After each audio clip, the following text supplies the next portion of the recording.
How do you feel?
if we could stand for the pledge, if Ms.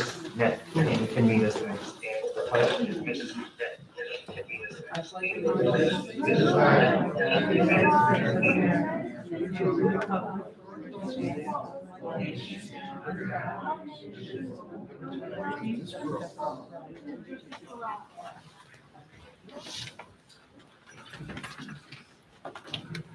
Okay, we will then move into discussion and possible action on matters emanating from executive session.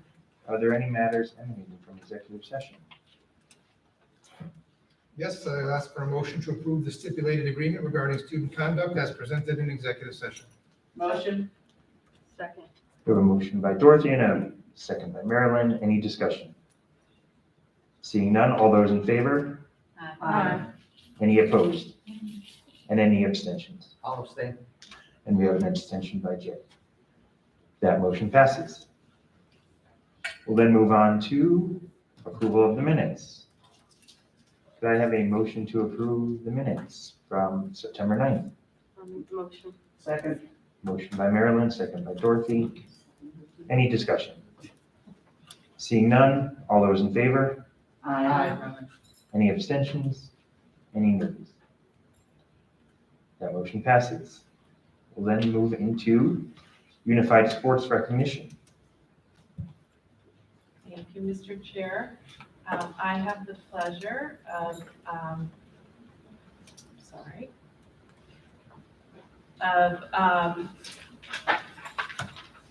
helping to pass out some awards for our students at City Middle School who are being recognized for their unified sports program. And we have a guest from the Special Olympics who will help me with that, Barbara Horn. And I'm just going to read a piece of that letter for you. City Hill middle school staff and students have demonstrated their commitment to inclusion. Your school community has shown impressive determination and is helping us move towards our collective goal of creating a truly unified generation of young people who embrace differences and lead social change. You literally are redefining the future as you make your communities more inclusive, and in doing so, making the world a more accepting place for all. And so Barbara's here to present the banner, and we have certificates for our students. And maybe we could have, if Mrs. Mezzo's here, and Mr. Tuzignat, and Coach Hewitt come on up and help me pass these out. And I see Ms. Nolan, but Ms. Nolan, that's Ms. not Nolan. Hewitt now. Is that Oh, Hewitt? you already did. See, I did, I got it. And actually, we have an award for the coaches as well, so I'll start with those. So we have an award for Coach Hewitt. Thank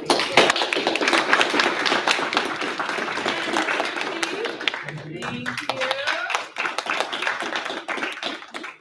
And then, do you want to present the banner, or shall I have our students come up and perhaps they can hold it for us?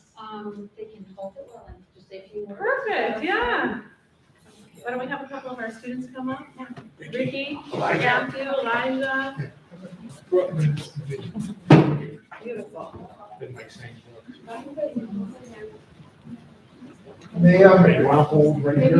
I know, I was gonna actually pass the awards out over here. Why don't you all go over here? How are you? Remember me from last week? We can then they can get pictures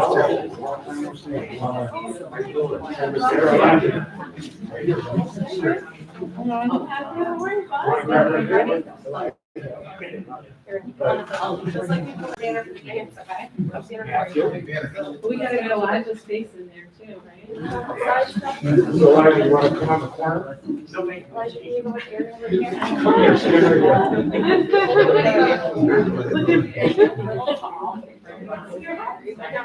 There we go. Yeah, great. There we go. Perfect. I'd like you to say a few words. It should be.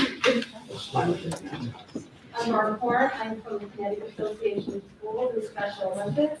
And I'm very pleased to be here this evening to present City Hill Middle School with a National Unified Champion School banner. This banner serves to recognize and shine a light on the City Hills Middle School's ongoing commitment to foster an inclusive and accepting environment for students of all levels of ability, particularly by using unified sports as a vehicle to reach that goal. This is City Hill's second national banner, and that reflects their true ongoing commitment. This also happens to be the 30th anniversary of school-based unified sports in Connecticut, so lots to celebrate. So on behalf of Special Olympics North America, Special Olympics Connecticut, and CAS TIC, I would like to congratulate all the students because we truly believe you are advocates for change, teachers, coaches, and administration on this recognition and this the Unified National Champion Schools banner.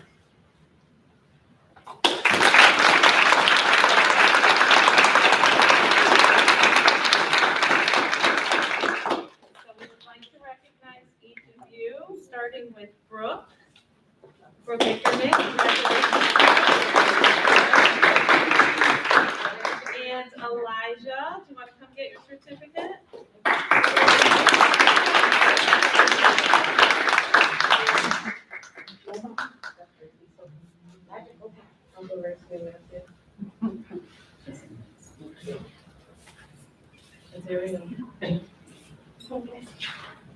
Matthew Washburn.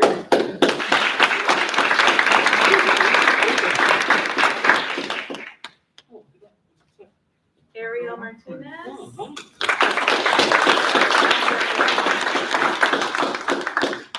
Ricky Clark.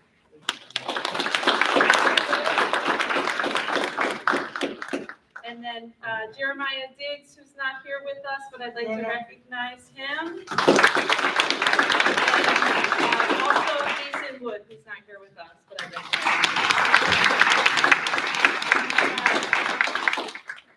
thank you.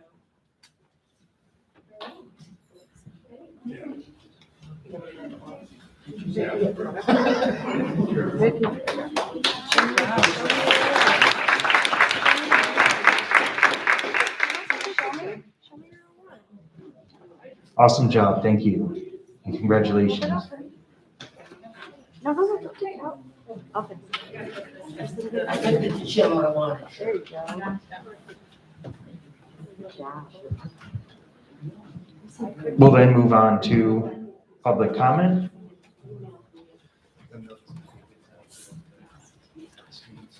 Yep, if anyone does need to leave at this time, feel free to leave.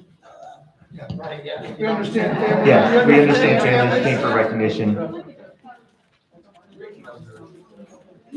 You're more than welcome to stay, but we're gonna do the business, and we know that, Thank you very much. Thank you, guys.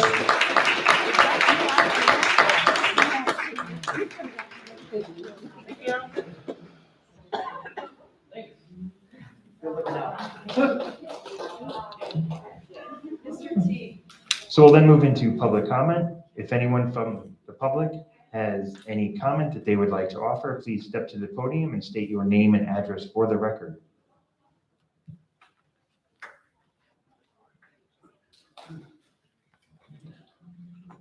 And one more time, if anyone has public comment.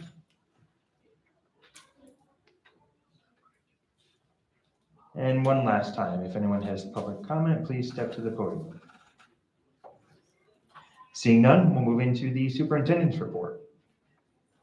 great, I'm happy to start us off today asking our amazing special education director of special services to come provide to the board a special services update. Thank you. Superintendent Markey, you know that I love this home as well. Yes, I know. I thought I did, but, okay. Now it's on. It is. Yes. Yes, now it's on. Okay, so we just have a few updates. We're going to get into our annual performance report here shortly, but first, exciting news, well, exciting to me. The state of Connecticut is getting a new IEP document. So we will be rolling that out across the state on July 1st. It'll be quite an undertaking, a lot of training. We'll be doing parent trainings, obviously training for our staff, administration, general education teachers. So more to come on that. We're starting to get trained in January. It'll be a completely different document. It'll be a lot of work, but we're very excited about it. When's the last time they had a change to a major change to the IEP forms? 1980, no, I'm guessing. No, I'm guessing it I was just was. thinking back to my 24 years, thinking, you know what, Yeah. it's really been the same. It really was probably in the late 90s, I'm guessing, before my time. But yes, it's been a while. Connecticut does have one of the older documents in the country. So it's very exciting. It's going to be much more user-friendly for families and much more user-friendly for educators. So it will help us just make sure that we have the best plans in place for our students.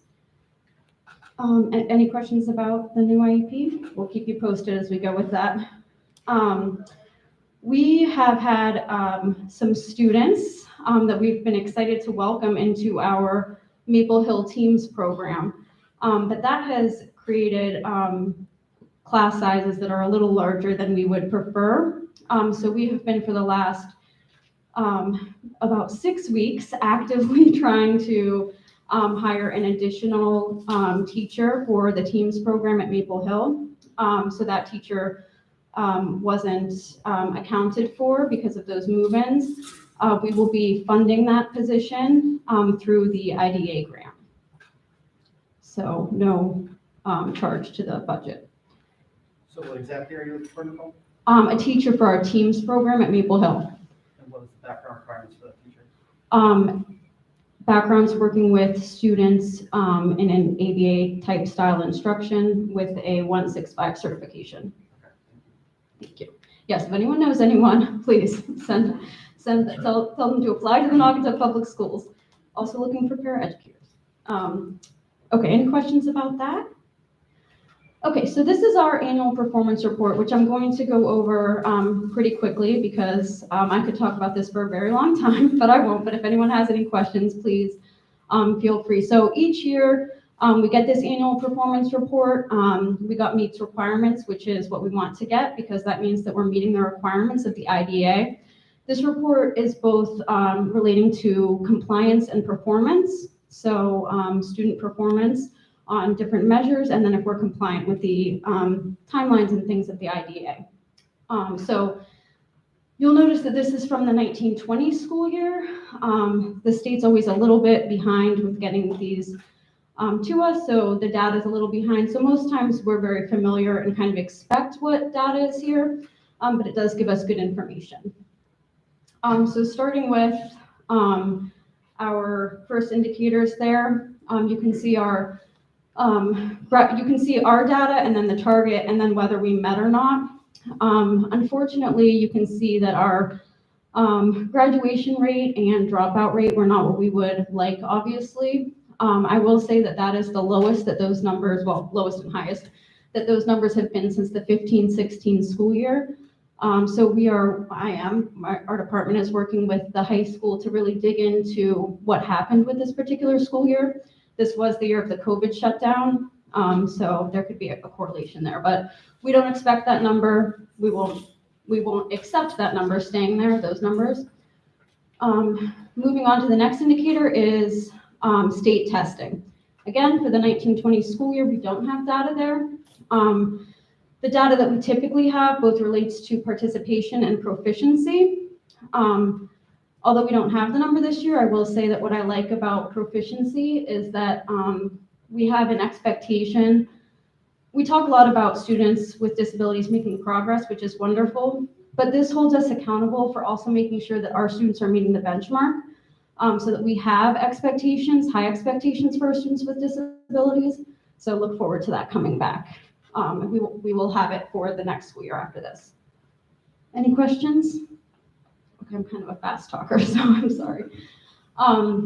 Okay, next is related to discipline.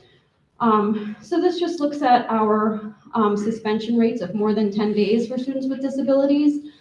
And then it also looks at discrepancies for students with disabilities. So is a student with a disability getting suspended at a higher rate than their non-disabled peers? So we met our targets there. Moving on to number 5. This indicator looks at class placement. So we want to increase the amount of time that students are participating with their general education peers and decrease separate class placements and out-of-district placements. You can see that we're meeting for the most part with the increasing regular ed and the out-of-district placements. Our separate class placement, the percentage there is higher. That can be a little deceiving because it also counts our community program.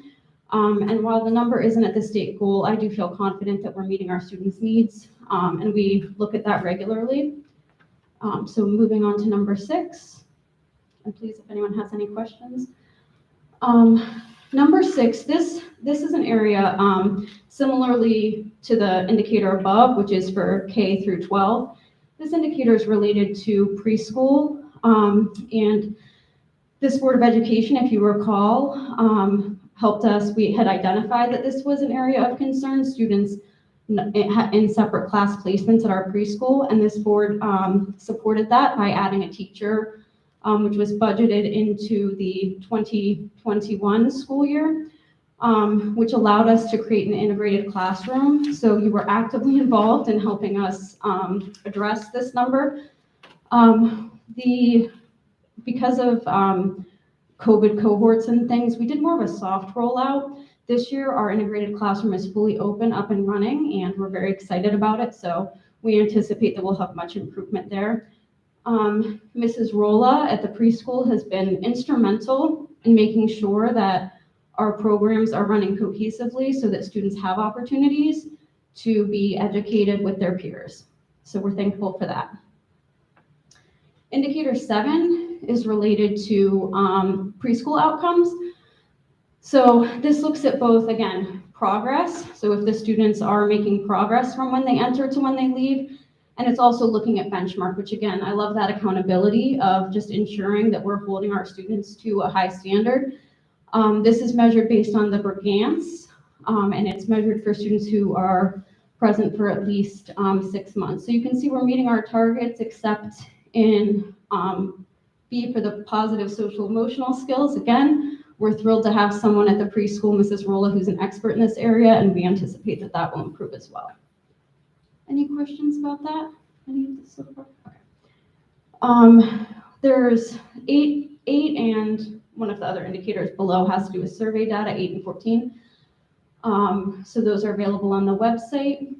And then 9 and 11 relate to students being inappropriately identified, so disproportionately identified. So this would be if students were being misidentified by race into a certain disability category. So that is what those indicators are related to, and we have not been flagged for that. Number 11 is typically at 100%, but due to this is relating to us doing timely evaluations. Students with disabilities need to be evaluated every 3 years. You can see that we're not at 100% where we should be and where we typically are. That was again because of the school closure. We were unable to access some students to evaluate. So our parents were wonderful though. Upon reopening, we worked together as teams, and that was a very high percentage actually for what it could have been. And that's in thanks to our teams and families. Number 12 is that we need to have a transition IEP by the time a student's 3. We're 100% with that. Similarly with developing transition goals and services. That's done by the time a child is 16, though on July 1st, that changed to when a child is 14. So we're 100% with that. And then we met our target for just all of this reporting. So we have all of this information. We have computer systems, but it's also a lot of manual work that the special services, especially secretaries, need to do. And we meet our target with being timely and accurate in reporting this information to the state. Anyone have any questions about that? Anything? Thank you very much. I talked fast. Thank you. Thank you, Nicole. Thank you. Mr. Chair, at this time, I would like to call up, Lorraine, please, to our communication expert to provide an update in regards to MPS communications. Hi, everybody. So I'm going to just give you an overview about how we're doing on our social media platforms and also the results of a communications that survey that I sent out at the end of the last school year. First one. Okay, here you go. So how many of you guys are following us on Facebook, Instagram, and or Twitter? Some of you. I know some of you aren't on social media, but if you are, please follow us.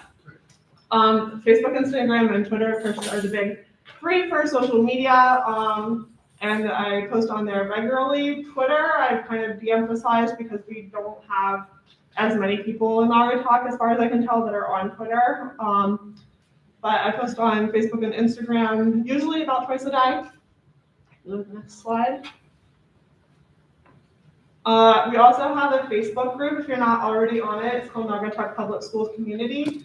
And that's a place where parents and community members can ask questions, share information, kind of have more of a conversation. Whereas Facebook, I'm posting more like cool things that are happening in our schools and accomplishments and celebrations. The Facebook group is more of a place where people can talk to one another and share information there. And then of course we also have our website where we communicate information that is not changing as rapidly. Our bus routes and our food menus and our staff directory are on there. And I also post everything that is like in our Parent Square newsletter goes onto the website and also events. And then of course Parent Square is our main app that we're using to communicate with families since last year when we launched it. And that's where we post all of the updates, and students, individual teachers can also message parents on there. So I just wanted to kind of give you guys an idea of how we're doing on our social media compared to other school districts, which is really great actually. So on Facebook, you can compare yourself to other districts, and I purposely followed some of the biggest districts in the country and also in New England and Connecticut. And if you look for the number I circled there, that's the most important number, which is engagement, which is how many people are actually interacting with our posts. And you can see that our number, this was as of like a month ago, but it fluctuates, but it's been pretty good. Like that particular week, we had reached 5,000 something people who had interacted with our posts. And if you look at the other districts that we're comparing it to, we just blow them out of the water. So I'm really proud of that we're getting a lot of people seeing our posts and interacting with them, and a lot of positive comments and shares and stuff like that. Next. So here's a few statistics. This is as of September 1st. So we had about 4,500 followers on Facebook, 2,700 followers on Instagram, and 385 followers on Twitter. And it's interesting, you can see it's about 75% women who are following us on our social media. And it seems like no matter how many more followers we get, that percentage stays pretty much the same. You can see about 3% of our followers on Facebook and 8% on Instagram are probably our students based on the ages. And another 25-30% are parents based on ages, I'm guessing. So that's where the bulk of our followers are, is in the parents' age range, could also be teachers or staff members. And less students following us, but we definitely have, especially on Instagram, students are following as well. You can see there we have how many people we reached that month. So the reach is the total number of people who saw our posts. Engagement is the number of people who interacted with our posts, so people who liked them, commented on them, shared them. All of those numbers go into engagement. And impressions is the number of times our posts were seen. So one person might have seen a post multiple times, so that's why the impressions number is a lot larger. I just wanted to share some of our more popular posts. So for the first day of school, I posted a lot of pictures of our kids, and it reached over 6,000 people, and 1,500 people actually engaged with it. So You take beautiful photos. thank you. This is another feature I've been doing, Homegrown Heroes, which now I've expanded to include.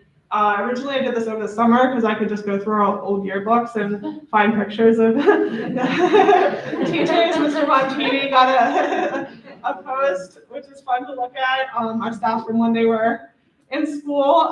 But now I'm expanding it so that any teacher in a district can send me their school picture. So if any teachers are listening to this, please send me your school picture. You don't have to have graduated from Naugatuck to be in that feature.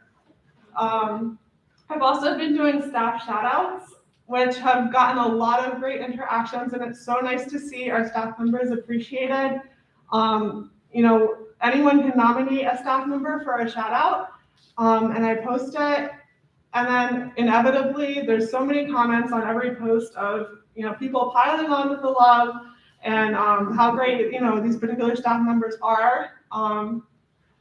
So those have been great. I think I've had 80 posts so far of staff shout-outs, and I still have a whole bunch in my queue, so that's nice. Let's see. So our Facebook group, here's just some examples of things that have been posted on there. So people ask us like normal questions about things going on in school, like when is picture day? Our Friday's the full day at City Hill. We had a lot of questions, you know, at the beginning of the year about what was happening with our plans, with our back to school plans. And then we also have some people sharing some really nice stories about things that they saw in the district. The one I have at the bottom there is about when Mrs. Murphy at Salem actually rode the bus with the student to help bring home their project that they couldn't carry themselves. So it's just a really touching story, and it's nice to see people sharing things like that on our Facebook group. For the first day of school, I asked people to share their first day photos, and you can see there I got like 175 people sharing their photos from the first day of school, which is really exciting. Here's another example of someone sharing a really nice story about a teacher who went, or I think it was a para, who went above and beyond for a student to make them feel good. And then sometimes I just like post fun little games. We can guess if you can spell your teacher's names in emojis. You can see I got 58 people who, you know, attempted to do that. And yeah, and the last one is like a thank you for bus drivers for working hard to get our kids home safe. Here's some more, sorry, I had so many good ones. I couldn't choose which ones.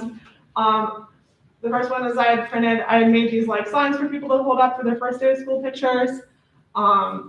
I asked people about, remember when we used to cover our textbooks with brown paper bags and decorate them.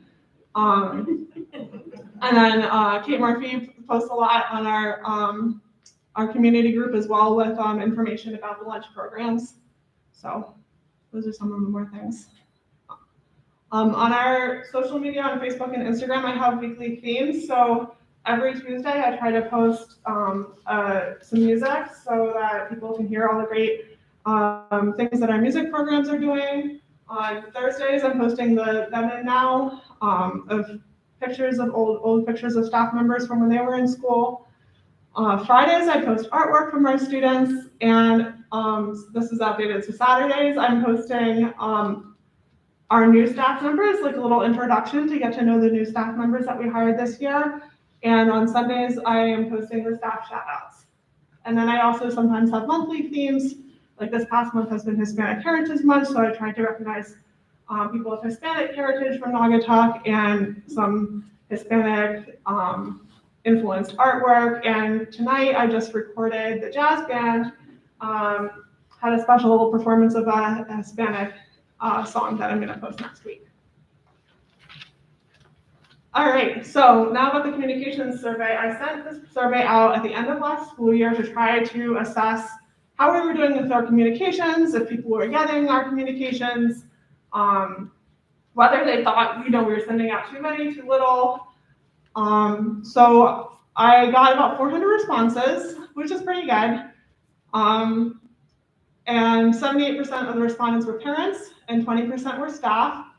And they were pretty much evenly distributed throughout our schools, based on the school size. I just wanted to say, this survey has kind of a built-in bias because I did send it out via Parent Square and on our social media pages. So people who responded to it were obviously already engaged on those platforms. But go to the next slide. I asked people what social media they were on the most, and overwhelmingly it's Facebook, which is what I expected. So that's where I've been concentrating most of my efforts, followed by Instagram. And then I asked if they agree or disagree. So these questions were basically about whether they could find the information that that they need about our schools.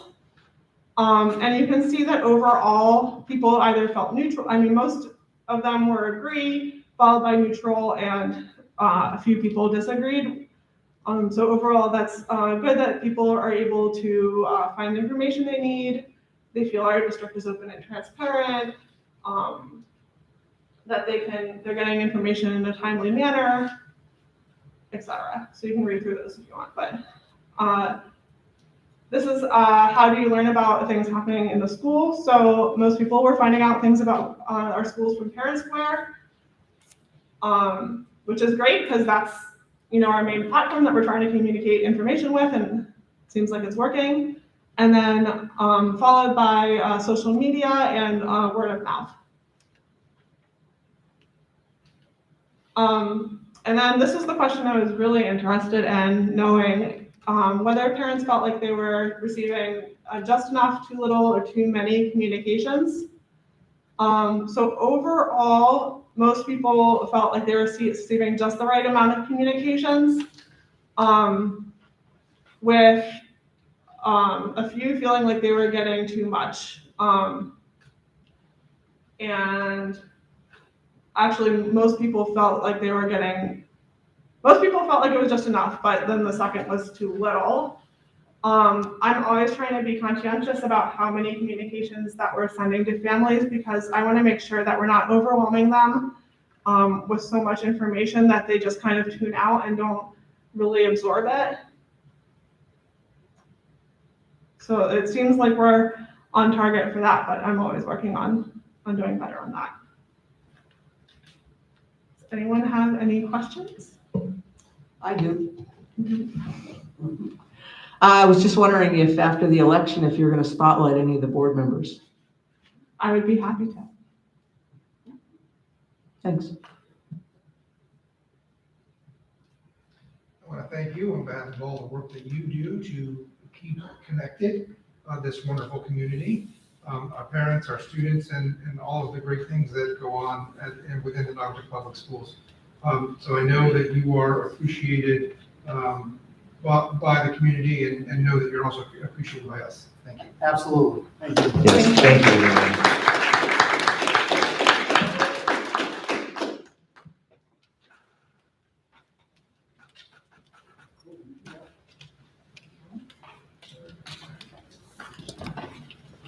Mr. Chair, I have a brief update, return to school on the heels of, if you didn't catch that blurb, with the exception of the COVID communications was the last sentence in regards to Lorraine. I don't know if that was intentional or not, but it's a segue into the next slide. It'll load momentarily. I hope. Okay, or not. You'll have it in board docs. So essentially,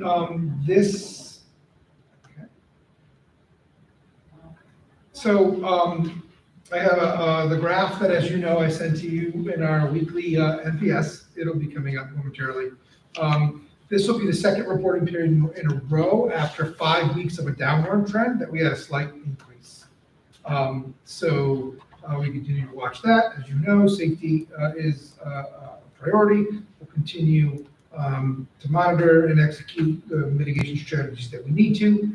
That being said, I don't know that we are continuing to inch towards, and I use the word inch, right, but we continue to move towards a greater sense of normalcy, and I use that word loosely as we continue to redefine what normal is.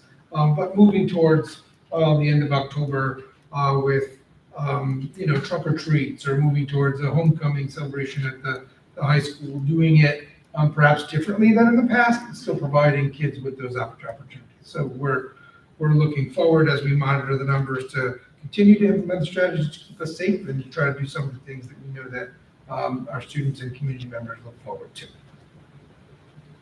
I'm going to transition the next slide to Mrs. Cooney, who will talk a little bit about the voluntary COVID testing. As you know, in our plan, I had communicated to all of you in our return to school plan that the state is providing free to districts K through 6 that are interested. It's now expanded. I don't want to steal your thunder, but we put our name on a list to sign up to this program, and now we have a little more information to share with you. So as Mr. Montini shared previously, this strategy is being offered to school districts in Connecticut as a mitigation strategy to keep our schools open and keep our students and families safe. There are some updates since that last presentation. We will be partnering with Quest Diagnostics to provide this testing in all of our pre-K through 6 schools. I added this, last time we met, there was a question about the type of nasal swab, so I wanted to add that. The terminology they use is that they are lower nasal swabs, not the high, what they refer to as brain tickler swabs. If you had it, you know, that's just about how it feels, right? We originally thought that the testing would be provided, that the swabs would be done by the technicians. However, the swabs would be done by students with a technician monitoring, and the technician would be there to assist students should they not be able to perform the self-testing. One addition is that pre-K has been included, that was not originally included, so the state is now including pre-K in the participating K-12 schools. And I just wanted to add that parents and guardians must complete a consent form for their child to participate in that program because it is voluntary. And that form would cover consent for the entire school year. I think the important thing here is that this is a voluntary program. We know that we have some families that are not going to want to have anything to do with this, and then some that might elect. They will have that choice. We will work with the company to provide a separate space for the students to self-swab under the care of the technician. And then in the event that there's a positive, the communication will go home to the family and the school. So again, totally voluntary. Families would have an opportunity to elect. And the parents would know beforehand when the They test. absolutely. Yes, the test results come back 24 to 48 hours and go directly to the parents and to the school. Yep. This is not something that we're pushing, or it's something that is an available option to families, especially K-6. The state is interested in providing this as an option for families, for students that, of course, they're not yet eligible for the vaccination. And I don't have an official update, but we're getting certainly closer. Like all of you, watch the news, et cetera, to that time where we are maybe eligible or for the 5 to 11-year-olds. And then I added a link here if you wanted to learn more information.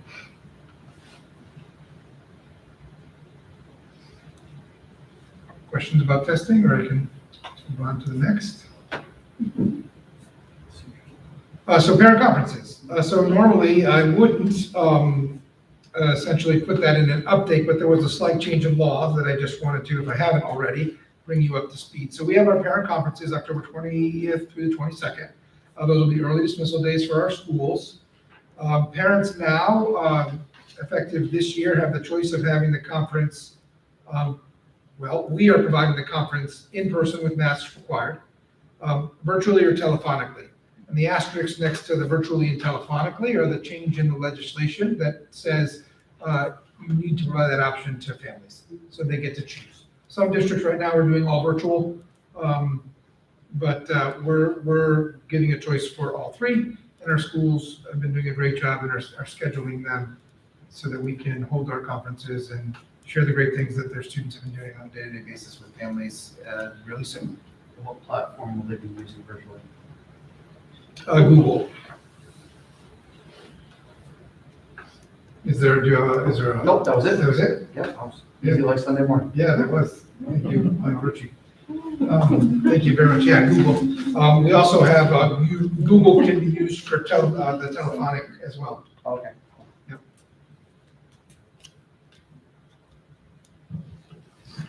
Any other questions? That is it, Mr. Chair, for me. Okay, thank you, Superintendent Montini and Assistant Superintendent Cooney. We'll then move into monthly reports. And we have our student rep report, and I'll turn it over to Josephine. Good evening, everyone. Kenton couldn't be here tonight, so I'm just going to provide you with some updates on back to school, extracurricular activities, and expanding student representation on the board. So we finished our first month of the school year, and obviously we're into our second, and students are adjusting well to in-person learning and school activities. Student representation will be expanded on the board through 4 building liaisons that will represent Naugatuck intermediate and middle schools to the younger students learning there. This will be a good opportunity to just widen the scope of feedback of student life to all schools, not just the high school. Yesterday, grade 9 through 11 students took the PSAT, and 12th grade students had a college information day in addition to financial aid night, which I think was a couple weeks ago. Clubs such as student council, class offices, Greyhound Tutors, Debate Club, Diversify, GSA, Black Student Union, Young Feminists, and Sunrise are back in session for the year, and they have begun planning their opening projects. A club fair was hosted on October 5th and 6th in order to promote extracurricular activities at NHS. We will provide you with more updates on the student liaisons at our next meeting because they will be meeting with their student leaders from each of their schools before our next meeting. Thank you. Thank you. Josephine, the students are those who also applied to be student reps on the Yes. board, correct? Yes. So it's high school students that will be liaisons for these lower grades? Yes, so once a month, they will meet with student leaders from the intermediate and middle school and kind of talk to them about what I tell you guys, Yep. just student life, and that way they can help Kenton and I. Yeah, that's a great idea. I love it. That's fantastic. And I'm just curious, is there anything that we could do that would encourage more students to come to these meetings? I think a lot of students don't know that this happens, so I think Okay. just making them aware that this takes place would be a good first step. Lorraine? Bust it out on Instagram and Facebook, if we can. More. I know you do it all. I appreciate it. Yeah, you know what? I'd be curious to see what they thought about that. So if you could go back, you and Tenzin could go back and ask your student representatives, how they feel about these meetings. Yeah. It'd be good to have their input. I mean, they're residents of this town. It'd be good to have their input, I agree. So thank you. Thank you, Josephine.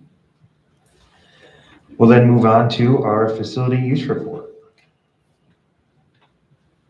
Does anyone have any questions regarding the facility use report? Seeing none, we'll move on to our human resources report. Any questions on the human resources report?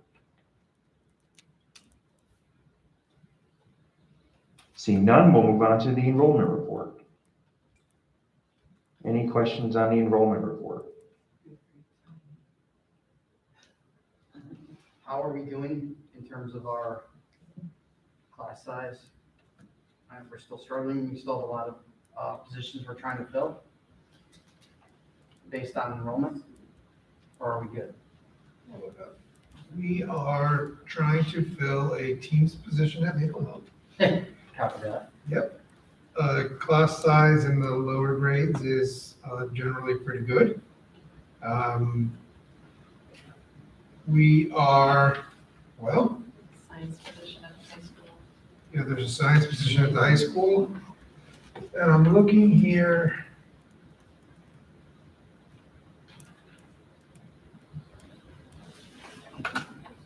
We had a new teacher that was to begin Friday, this past Friday. Andrew? Yep. For class size foundation, 2 teachers in Andrew. Yep. Okay, and a 1. I do not have a class size room. What's that? Those were the one-year contracts. Yes, they Yes. were posted as 1 year. Yes, they were built in to, where we wrote class size teachers into some of our grants. Yeah. Yep. And then we'll have more information, so it's a little more complicated when you get to middle and high school. The end of this month, October, we'll begin our budget meetings. And one of the things that we do is we analyze all of the classes by department in the master schedule. So I can give you a more thorough report on class size in the upper grades at our next meeting. Thank you. Any other questions on the enrollment report? Seeing none, we'll move into the finance report. Any questions on the finance report?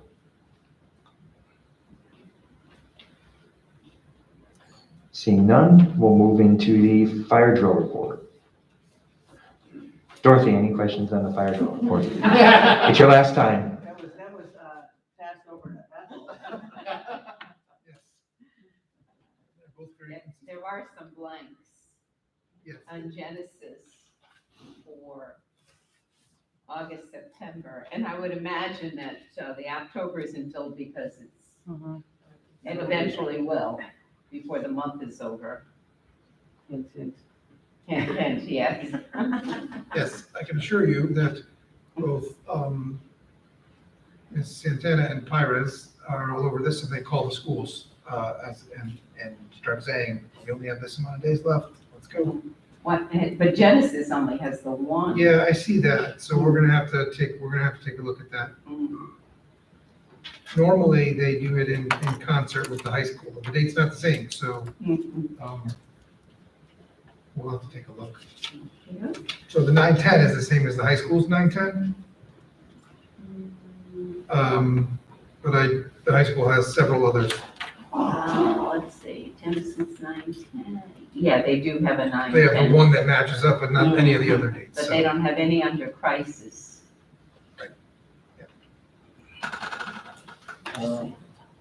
Question about the buses. Are we going to do the evacuation of bus drills this year? Yes, I will provide you with the time frame for that. Either via email or next meeting. It's usually October. I don't know if the kids outside for.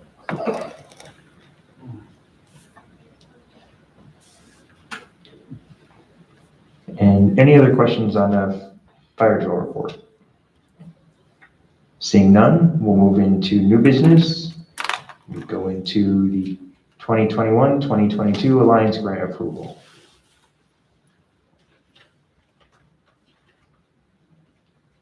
So each year, we bring to you an Alliance grant for approval. The majority of the Alliance grant are a continuation of the strategies that we had begun years ago. Mrs. Cooney prepared a memo to provide an overview of the things that we're funding this year with the Alliance grant.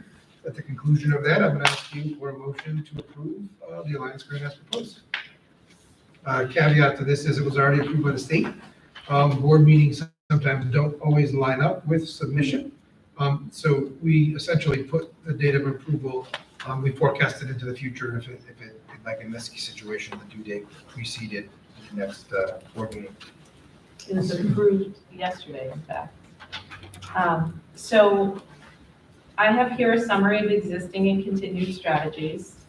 You see that the 21-22 Alliance grant application represents just shy of $3.5 million, which is an increase over last year's allocation of $665,527. The majority of the strategies are continued strategies, much of which you see here are personnel.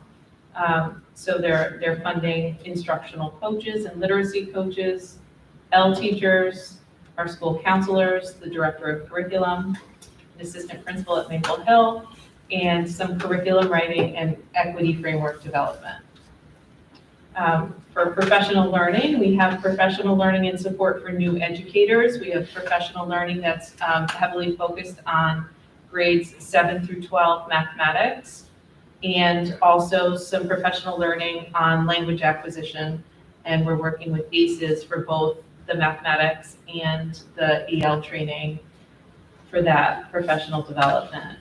We're also continuing to purchase core resources to support the implementation of our humanities and science curriculum. In our new strategies, you'll see that we've built in the Director of Diversity, Equity, and Inclusion.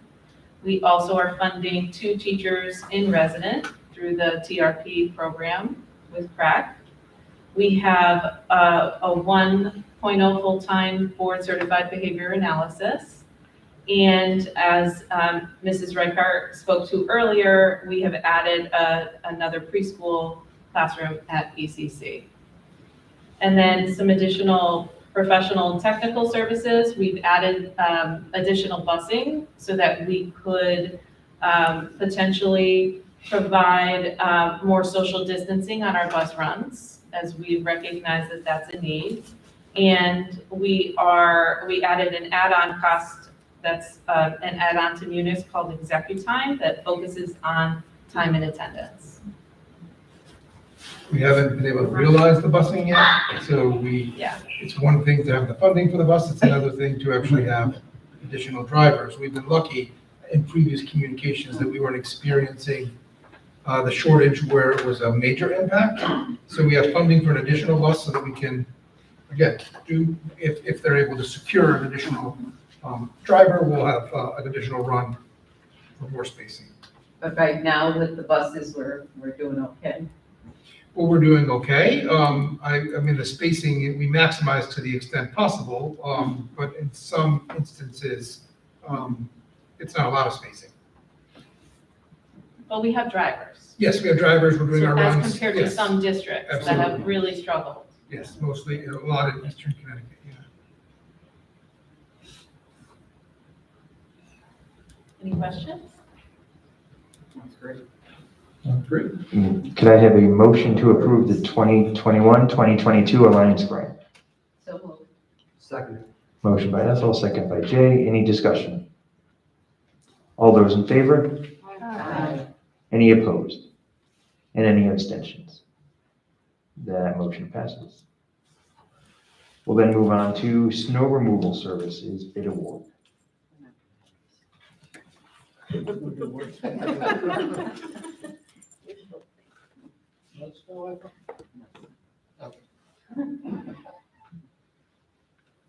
I have nothing to say because I believe somebody just said there's not going to be any snow this year. So. We held a mandatory walkthrough for our RFP on September 15th. So the companies come and tour our campuses and see exactly what we needed them to do. Oh, thank you. For the season, we have 3 vendors who attended with Mr. Bernardi. Only 1 quote was submitted for the RFP, and that was J.E. Romino. He quoted at $85 an hour. He's been our snow removal vendor since 2015. Unfortunately, the bid, it's a 13% increase over the cost last year, but he has kept his rate the same for 6 years. This is the first time he has increased his cost. And if you average it out over the past 6 years, it comes out to about 2% a year. He has been a valued vendor. They know our buildings, they know our layouts. They've been on time, they've helped us a lot. So at this point, I'd like to ask for a motion to approve accepting J.E. Romito as the bidder. I'll make that motion. Second. We have a motion by Jim and a second by Jay. Any discussion? Just wonder, is this price the average, I mean, compared to what other vendors or other removers charge? We have never had anyone else bid on a contract. He's been the only bidder, and he's kept his price at $75 an hour. This year he went up to $85. So you don't know what other vendors would charge? As long as we're happy with this. I just wondered. Any other questions? Seeing none, all those in favor? Aye. Any opposed? And any abstentions? That motion passes. Thank you. We'll then move on to, Mr. Chair, may I have 1 minute? Yep. Mrs. Risk, can you reach out to Casville and see what some folks are paying an hourly rate for, and we can provide at the next board meeting? Sure, absolutely. Whomever, any of our sister communities, what they would Absolutely. share with us. Thank you. thank you. We'll then move on to tuition rate for the 2021-2022 school year. Okay, it is now time to approve our tuition rate for the 2021-2022 school year. We applied, as is standard every year, a 3% cost of living adjustment to the 2019-2020 actual per pupil expenditure, which is calculated at the state. So the 19-20 per pupil expenditure is $15,595. And so we calculated a 3% cost of living increase for the past 2 years. So our 21-22 tuition rate would stand at $16,545. And then the special education rates that you see here, they were each increased by 3% as well. So I'd like to have a motion to accept these as a 21-22 tuition rates. So moved. Second. We have a motion by Ethel and a second by Dorothy. Any discussion? Just have one question. Is the 3% enough this year with all the extra protocols and everything that we have to do? I believe so. Mrs. Reichart and I reviewed the special education tuition rates. We currently don't have anyone who pays the regular education tuition rate, but we believe that the fees are adequate. People do a better job. Any other questions? Seeing none, all those in favor? Aye. Any opposed? And any abstentions? That motion passes. Thank you, Bernice. Thank you. We'll then move on to BOE policy revision.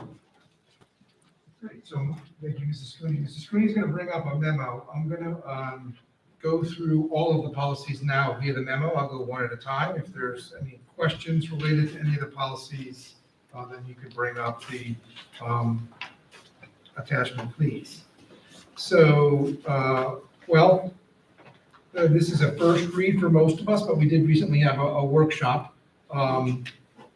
So the first, visitors and observations in schools, policy 1250 and 1250R.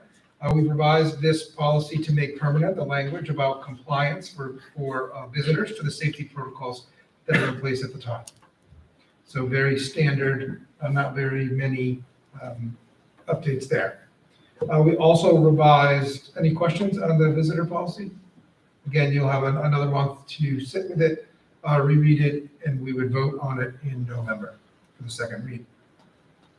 Policy 2500 and the associated administrative regulations, a little retention of the electronic records and information.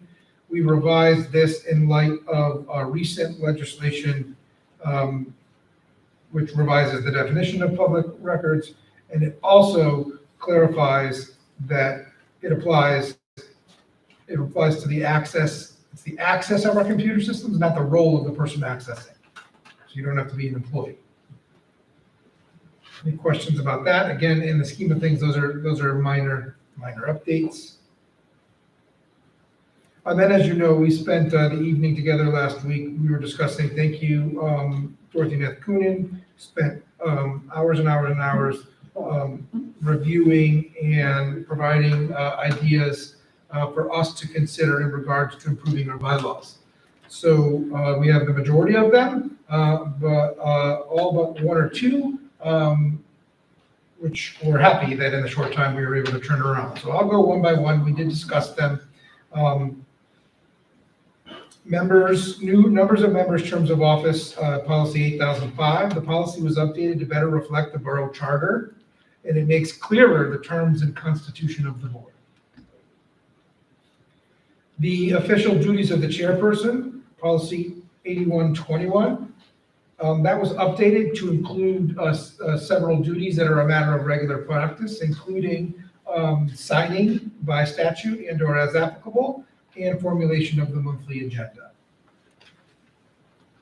Official duties of the secretary, a number of things were added to the duties, including really a succession order where the secretary becomes third in line and would preside over any board meeting in which the chair and vice chair were unable to attend, and signing as applicable as well. And meeting conduct, which is a little lengthier. The meeting conduct, first of all, meeting conduct from our model policies from Shipman and Goodwin, that contains the public comments. So what I did based on our conversation from the workshop is merging 8133, which is public comment, in with meeting conduct. That's how it is from our attorney, which, as you know, one of my concerns is, tracking policy and policy changes over time. When it aligns with the model policy, enables Mrs. Santana and myself to really stay on top of some of those changes. So this is a larger, more comprehensive overhaul of the policy, although everything that we included or that we had in the original meeting conduct is included here. But now, as you know, board members, at least through April 30th, 2022, are permitted to access board meetings electronically. And they, the FOI Commission is actually examining whether or not to make that a permanent, allowable permanently under FOI. But right now it's through April 30th. So because we have that, we're adding a section, or I'm recommending adding a section for electronic access for the public. Now, because we're holding our meetings in person, there's no need for electronic access. But in the event that we need to go completely virtual, we would be bound to have to provide public access to those meetings. So I think it's a policy there that's hopefully there.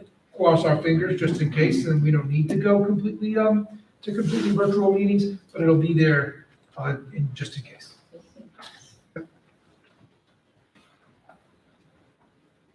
I think that's essentially, yeah, and we're merging 8133 and 8124. There were some changes to make clearer public comment and the fact that it's an opportunity for you to listen to citizens. It's not a back and forth, etc.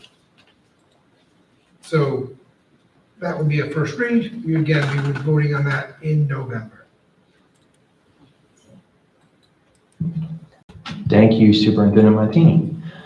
So as Superintendent stated, all those are listed here on our agenda as first reads. I'm not going to go through them all because he just did. And that then takes us into communications. Okay, so we're now going to take a couple moments to recognize Dorothy Nath-Coonan. As many of you may know, she has served on the Board of Ed for a number of years and is not seeking re-election at this time. And I just want to say thank you, Dorothy, for everything that you've taught me and all of the service that you've provided to the Naugatuck Public School community, the Borough of Naugatuck, and we look forward to working with you in your new role, hopefully. And I'm just going to ask Mr. Solozzi to help me present you with some gifts. Yes, before I do, Jeff, hold on. I wanted to say a couple things with Dorothy. Sorry, I moved, right? All of a sudden, turn on the mic next time and it doesn't look so. All right, so anywho, Dorothy, I also wanted to thank you for your years of service on the board. I recognize your commitment to this community. When you volunteer additional hours beyond your scope of the role here, whether it was a board member or the chairperson, I just think your dedication to this community it makes it so it's an honor to serve with you, because you acting as a role model has been an inspiration to me. I think the community itself owes you a debt of thanks for all your efforts here. I can think of many times where the information, because of your experience, because of your opinions, because of your keen sense to details, has served this community extremely well, served this board extremely well. I'm proud to say that you were absolutely essential in us delivering, along with Bernice and everybody else here, delivering a zero increase for our budget for so many years. I mean, that's awesome. Very few boards get to do that, and you helped make that happen multiple years in a row with your service here. I think you were essential to my education in becoming a better board member. I'm happy to say that we didn't agree all the time, but I think it's our differences of opinions and our life experiences and our backgrounds that actually make us an effective board. So I hope the board will continue to be as effective as it was with you on it, with you gone, but I am excited, like Jeff said, to see you and encourage you in your new role. And I look forward to having an ally like you who is so familiar with the Board of Education as a town burgess. So I wish you the best of luck, and we really appreciate everything you've done.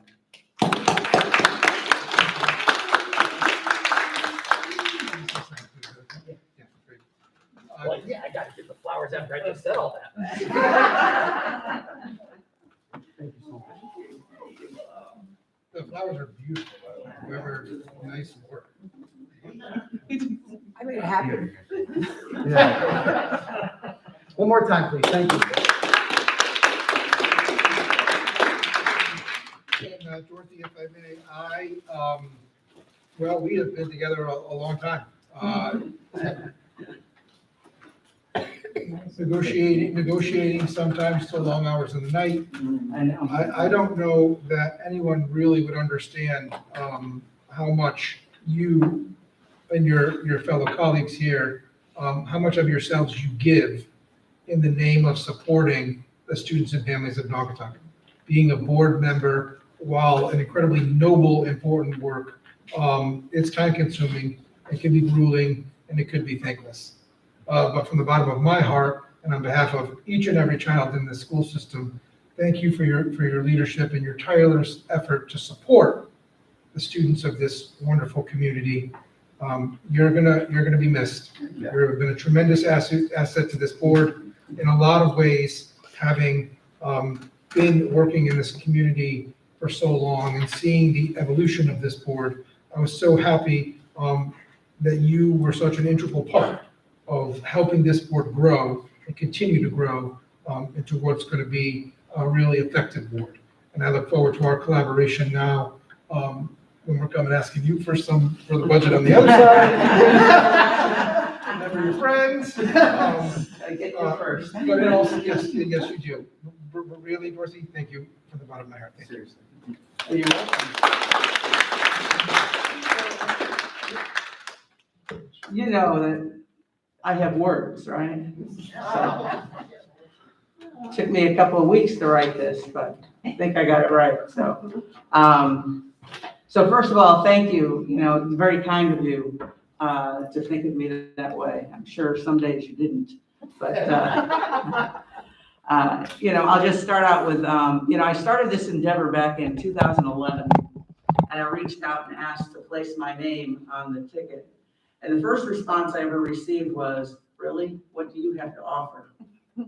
That's really the answer that I got. I realized that I was a newcomer and it would be a challenge. 2011 was the first for everything. First time I was unemployed, first time running for office, first time speaking in public, first time on a panel discussion, and first time winning a seat on the Board of Ed.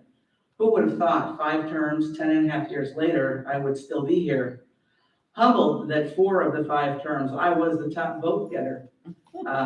Second for 1 year, I'm not sure what happened.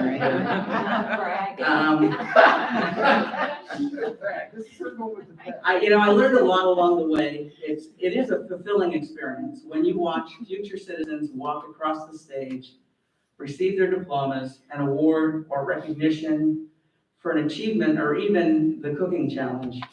It takes heart and passion to work towards the success of each and every child in the community. I love visiting the Early Child Education Center and watching the young faces beaming with excitement. During many of my visits, I observed great teachers and excited students engaged in the learning process. There have also been times of great frustration, budgets. Season always a challenge when we as the board want the very best for our students and our community. Student hearings always tug the heartstrings. The Board of Education is more than its name. It is an 8 community member giving of their time working towards a common goal, the goal of meeting student needs. It's not a personal crusade. It's not a position just to add to a resume. It's a commitment of passion and of genuine concern to do the very best for the community you live in, and to give the best of oneself and make sure we keep the vision of the graduate in our sights. I will miss my time on the Board of Ed, camaraderie and friendship of the board members past and present, my ride shares with Ethel and most recently Marilyn. We always got lost because we were too busy talking. When attending the CABE leadership conferences, and these conferences are invaluable, where you gain tools to guide you in your quest for excellence. I'm excited to see what the future holds as I branch out for a seat as Burgess. Our paths will cross. I'm not really going anywhere. Board members, remember, you can always call me for advice or direction anytime. I'll always be available. I will leave you with one last comment as I quote Martin Luther King. Everyone can be great because anyone can serve. You don't have to have a college degree to serve. You don't have to make your subject and verb agree to serve. You only need a heart full of grace, a soul generated by love. And for this, I sincerely thank the community for their confidence, the students, the board members, administration, teachers, staff, and parents for a great 10.5 years. And I'm excited about the next chapter in my journey. So thank you very much.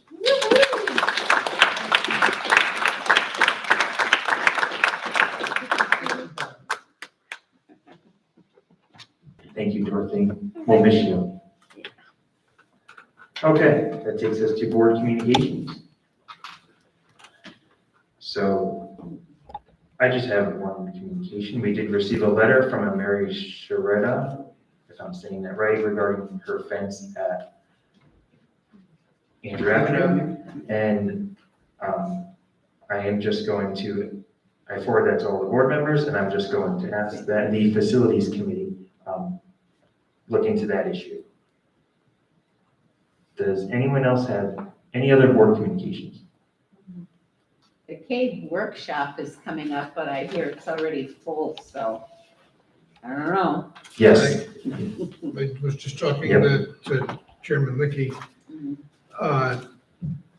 When I looked at the calendar and I was like, oh, I didn't get any advertisements on it. And then when I Googled it today and they said they're doing only one day and it's because of COVID limited occupancy, so it's closed already. Yeah. So we'll be early for the next year. Right. Along those lines, though, perhaps I do have a communication. Chairman Lickey and I, and there'll be more officially to follow on this, we're putting together a new board orientation. And we've reached out to CABE to come to do it. Nick Caruso from CABE. December. Oh, go ahead. I know they're doing it in person December.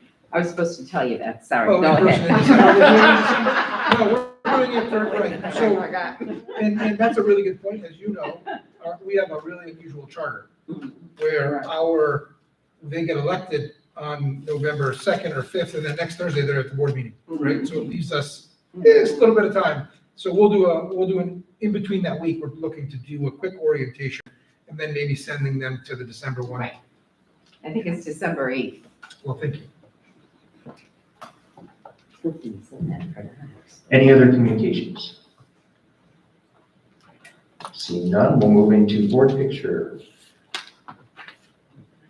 Which I guess is a communication, but yes, so board picture, just the next board meeting, which is the 10th, following the election, we'll do the picture of the board. So we'll take our picture As a group, as a group. with this or without? Well, If we do it outside, we can do it without. see, that's Mr. Scully, we're gonna do it outside Yeah, that's what I thought. without masks. Yeah, did we do it one year on the stairs of the hillside? Yeah. That was a pretty cool picture. Excellent. Okay. So then that brings us to adjournment. Could I have a motion to adjourn? Motion. Seconded. Motion by Dorothy, second by Jay. Any discussion? Seeing none, all those in favor? Aye. We are adjourned. That was a big agenda, huh?